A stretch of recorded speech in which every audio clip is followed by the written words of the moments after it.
हरि कीर्तन का महत्व धर्म मुनि ने बताया। जैसा मैं तो मैंने तो अपने यूट्यूब चैनल पर सबका स्वागत करते हैं। कहते हैं कि इस कलयुग में हरि कीर्तन से ही मनुष्य भव सागर पार तर जाता है। हरि कीर्तन होने पर मनुष्य के सभी कष्ट क्लेश और उनके जीवन में आने वाली हर विपत्ति बाधा का नाश हो जाता है। हरि कीर्तन ही मनुष्य के जीवन का आधार और बिंब है। हरि कीर्तन से मनुष्य इस भव सागर को भी पार कर जाता है। तो इसी तरह की एक कथा है।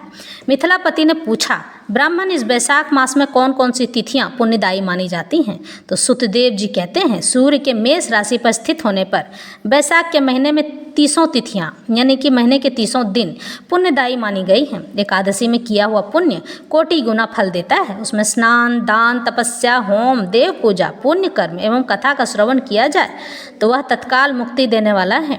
जो रोग आदि से ग्रस्त और दरिद्रता से पीड़ित हो वह मनुष्य इस पुण्यमयी कथा को सुनकर कृत्य धन्य धन्य हो जाता है। बैसाख मास मन से सेवन करने योग्य है, क्योंकि कोई भी पूजा पाठ आप मन से सेवन करते हैं तो वह आपको फलित होता है, क्योंकि मन का द्वार ईश्वर को तक जाता है, क्योंकि वह समय उत्तम गुणों से युक्त है। दरिद्र, धनाढ़, पंगु, अंधा, नपुंसक, विधवा, साधारण स्त्री, पुरुष, बालक, युवा, वृद्ध तथा रोग से पीड़ित मनुष्य ही क्यों न हो, बैसाख मास का धर्म सबके लिए अत्यंत सुख साध्य है।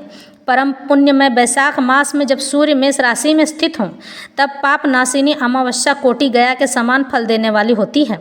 राजन, जब पृथ्वी पर राजर्षि सावर्णी का शासन था उस समय 30वें कलयुग के अंत में सभी धर्मों का लोप हो चुका था।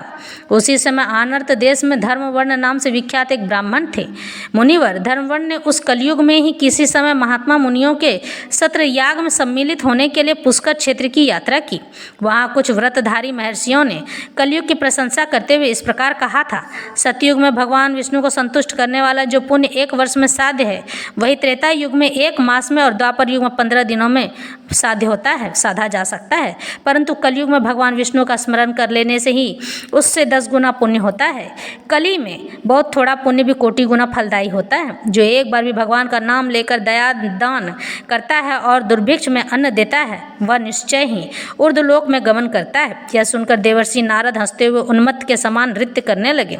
सभासदों ने पूछा, नारद जी यह क्या बात है? तब बुद्धिमान नारद जी ने हंसते हुए उन सबको उत्तर दिया, आप लोगों का कथन सत्य है। इसमें संदेह नहीं है कि कलयुग में स्वल्प कर्म से भी महान पुण्य का साधन किया जा सकता है तथा क्लेशों का नाश होता करने वाले भगवान केशव स्मरण मात्र से ही मन में ही उनकी उपासना करने मात्र से ही प्रसन्न हो जाते हैं। तथापि मैं आप लोगों से यह कहता हूँ कि कलयुग में ये 2 बातें दुर्घट हैं। शिष्णेन्द्रिय का निग्रह और जिह्वा को अपने जीभ को वश में रखना यानी कि ज़्यादा न बोलना, ये दोनों कार्य जो सिद्ध कर ले वही नारायण स्वरूप है। अतः कलयुग में आपको यहाँ नहीं रुकना चाहिए। नारद जी की यह बात सुनकर उत्तम व्रत का पालन करने वाले महर्षि सहसा यज्ञ को समाप्त करके सुखपूर्वक चले गए। धर्मवर्ण ने भी वह बात सुनकर भूलोक को त्याग देने का विचार किया। उन्होंने ब्रह्मचर्य व्रत धारण करके दंड और कमंडलू हाथ में लिया और जटा वत्कलधारी होकर वे कलयुग के अनाचारी पुरुषों को देखने के लिए घर छोड़कर चल दिए। उनके मन में बड़ा विस्मय हो रहा था। उन्होंने देखा प्रायः मनुष्य पापाचार में, पापों में प्रवृत्त होकर बड़े भयंकर एवं दुष्ट हो गए हैं। ब्राह्मण पाखंडी हो चले हैं। ब्राह्मणों के बातों का अब कोई भरोसा नहीं किया जा सकता है। शूद्र लोग संन्यास धारण करने लगे हैं। पत्नी अपने पति से द्वेष रखती है। शिष्य गुरु से बैर करता है। सेवक स्वामी के और पुत्र पिता के घात में लगा हुआ है। ब्राह्मण शूद्रवत और गौवें बकरियों के समान हो गए हैं। वेदों में गाथा ही प्रधानता रह गई है। शुभ कर्म साधारण लौकिक कृत्यों को ही समान रह गए हैं। इनके प्रति किसी भी महत्व बुद्धि नहीं है। भूत प्रेत और पिशाच आदि की उपासना चल पड़ी है। सब लोग मैथुन में यानी काम वासना में आसक्त हो गए हैं और उसके लिए अपने प्राण भी खो बैठते हैं। सब लोग झूठी गवाही देते हैं। मन में सदा छल और कपट भरा रहता है। कलयुग में सदा लोगों के मन में कुछ और, वाणी में कुछ और तथा क्रिया में कुछ और ही देखा जाता है। सबकी विद्या किसी न किसी स्वार्थ को लेकर ही होती है और केवल राजभवन में उसका आदर होता है। संगीत आदि कलात्मक विद्याएं भी राजाओं को प्रिय लगती हैं। कली काल में अधम मनुष्य पूजे जाते हैं और श्रेष्ठ पुरुषों की अवहेलना की जाती है। कली में वेदों के विद्वान ब्राह्मण दरिद्र होते हैं। लोगों में प्रायः भगवान की भक्ति नहीं होती है। पुण्य क्षेत्र में पाखंड अधिक बढ़ जाता है। शूद्र लोग जटाधारी तपस्वी बनकर धर्म की व्याख्या करने लगते हैं। तभी मनुष्य अल्पायु, दयाहीन और सठ होने लगते हैं। कली में प्रायः सभी के व्याख्या बन जाते हैं। और दूसरों से कुछ लेने में ही उत्सव मानते हैं। अपनी पूजा कराना चाहते हैं और व्यर्थ दूसरों की निंदा करते हैं। अपने घर आने पर सभी अपने स्वामी के दोषों की चर्चा में तत्पर रहते हैं। कली में लोग साधुओं को नहीं जानते हैं, पापियों को ही बहुत आदर देते हैं। दुराग्रही लोग इतने आग्रही होते हैं, साधुओं के एक दोष का भी साधु पुरुषों के एक दोष का भी ढिंढोरा पीटते हैं और पापात्माओं के दोष समूहों को भी गुण बतलाते हैं। कली काल में गुणहीन मनुष्य दूसरों के गुण न देख उनके दोष ही ग्रहण करने लगते हैं। जैसे पानी में रहने वाली जोंक प्राणियों के रक्त पीती है, जल नहीं पीती, उसी प्रकार जोंक के धर्म से संयुक्त हो मनुष्य दूसरे का रक्त चूसने लगते हैं। औषधियाँ शक्तिहीन होती हैं, में उलट हो जाता है। सब राष्ट्रों में अकाल पड़ता है।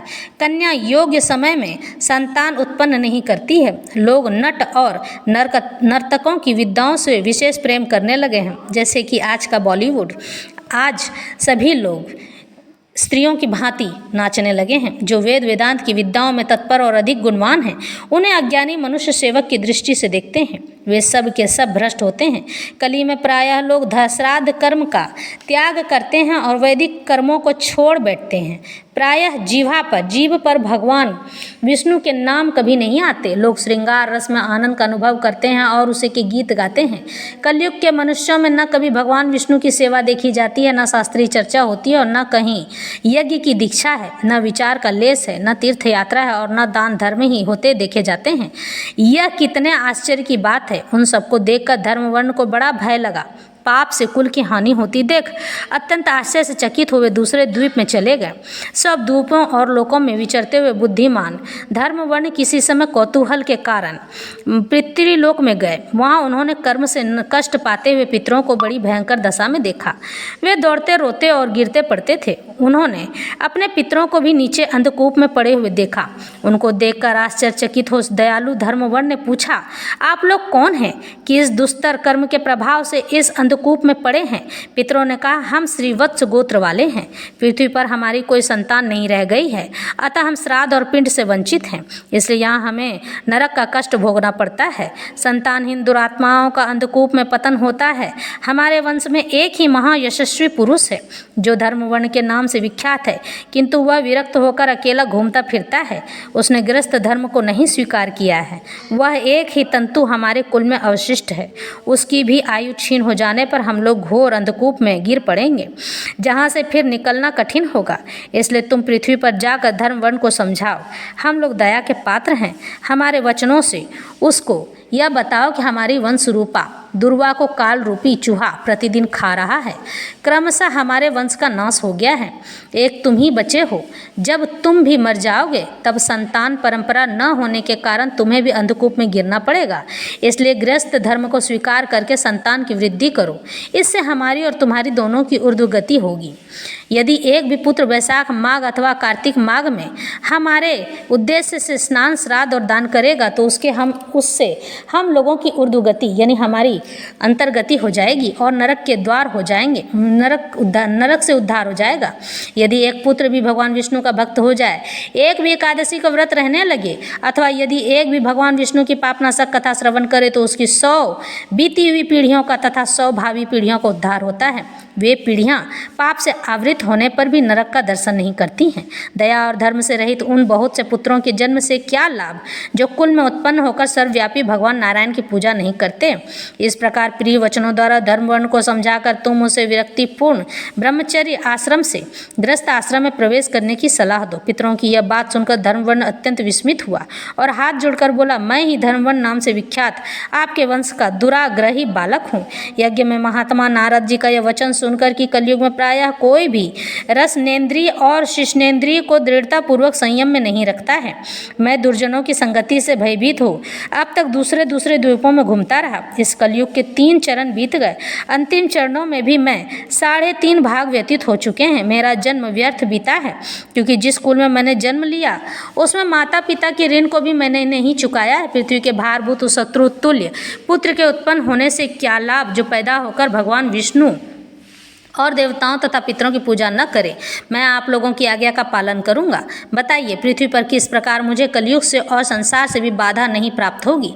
धर्मवर्ण की बात सुनकर पितरों के मन को कुछ आश्वासन मिला। वे बोले, बेटा तुम गृहस्थ आश्रम स्वीकार करके संतान की उत्पत्ति के द्वारा हमारा उद्धार करो। जो भगवान विष्णु की कथा में अनुरक्त होते हैं, निरंतर श्रीहरि का स्मरण करते और सदाचार के पालन में तत्पर रहते हैं, उन्हें कलयुग बाधा नहीं पहुंचाता है। मानद जिसके घर में सालग्राम शिला अथवा महाभारत की पुस्तक हो, उसे भी कलयुग बाधा नहीं दे सकता है। जो वैशाख मास के धर्मों का पालन करता है, माघ स्नान में तत्पर होता है और कार्तिक में द्वीप देता है, उसे भी कली की बाधा नहीं प्राप्त होती है। जो प्रतिदिन महात्मा भगवान विष्णु की पापनाशक एवं मोक्षदायिनी दिव्य कथा सुनता है, जिसके घर में बलि वैश्व देव होता है, शुभकारिणी तुलसी स्थित होती है तथा जिसके आंगन में उत्तम गौ रहती है, उसे भी कलयुग बाधा नहीं देता है। अतः इस पापात्मक युग में भी तुम्हें कोई भय नहीं है। बेटा शीघ्र पृथ्वी पर जाओ। इस समय वैशाख मास चल रहा है। यह सबका उपकार करने वाला मास है। सूर्य के मेष राशि में स्थित होने पर 30 तिथियां पुण्यदायी मानी गई हैं। एक एक तिथि में किया हुआ पुण्य कोटि कोटि गुना अधिक होता है।